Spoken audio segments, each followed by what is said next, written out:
నర్సీపట్నం వారి పులిహార అండి, ఆవపిండి పులిహార. మీకు చేసి చూపిస్తాను, నచ్చితే సబ్స్క్రైబ్ చేయండి.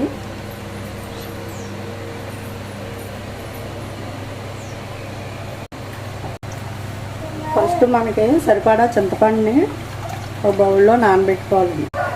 తీసిన తర్వాత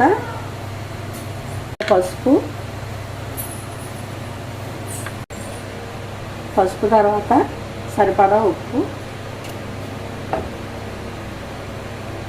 దీన్ని దగ్గరికి ఉడికించాలండి. చింతపండు గుజ్జు ఇలా దగ్గరికి అయింది కదండి.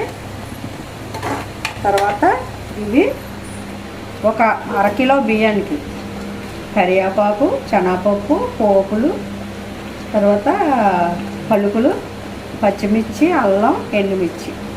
ఇది ఆవపిండికండి, ఆవాలు మిక్సీ పట్టాల. ఆయిల్ చూసారు కదా, మనకి సరిపడా ఆయిల్.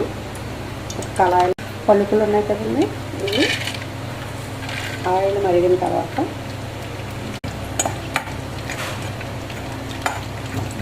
ఎర్రగా వేగిన తర్వాత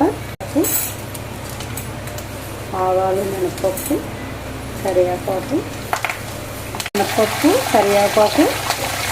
ఎండుమిర్చి వేసి కొద్దిగా ఎర్రగా వేగే వరకు చూడాలి. చూడండి, ఎర్రగా వేగే కదా ఇవి. రైస్లో కలపాలి.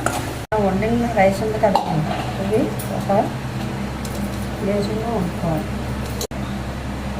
కరివేపాకు, అల్లం, పచ్చిమిర్చి ఇవి వండిన రైస్లో, వేడిగా ఉన్న రైస్లో కలిపి ఇలా మగ్గించుకుంటే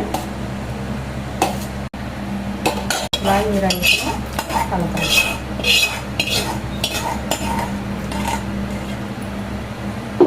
చూడండి కదండి, మనం బాగా ఉడికించుకున్నది. దీన్ని సరిపడా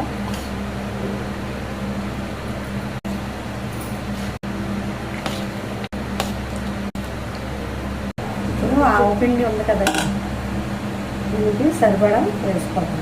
ఎందుకంటే చల్లారాక వేసుకోవాలండి. ఇదండి ఆవపిండి పులిహార, చాలా బాగుంటుందండి. మనం ఇంట్లో చేసుకొని తింటే అండి. ఇప్పుడు ఏంటంటే బయట ఫుడ్లు బాగా అలవాటు అయిపోయారండి అందరికీ కూడా. దానివల్ల క్యాన్సర్ ఎక్కువగా ఉంది. అందుకని మన ఇంట్లో మనం చేసుకొని కొద్దిగానే సరే తయారు చేసుకొని పిల్లలకు పెడితే మన ఆరోగ్యం, పిల్లల ఆరోగ్యం కూడా చాలా బాగుంటుంది. సబ్స్క్రైబ్ చేయండి, షేర్ చేయండి. థ్యాంక్ యూ అండి, ప్లీజ్ అండి.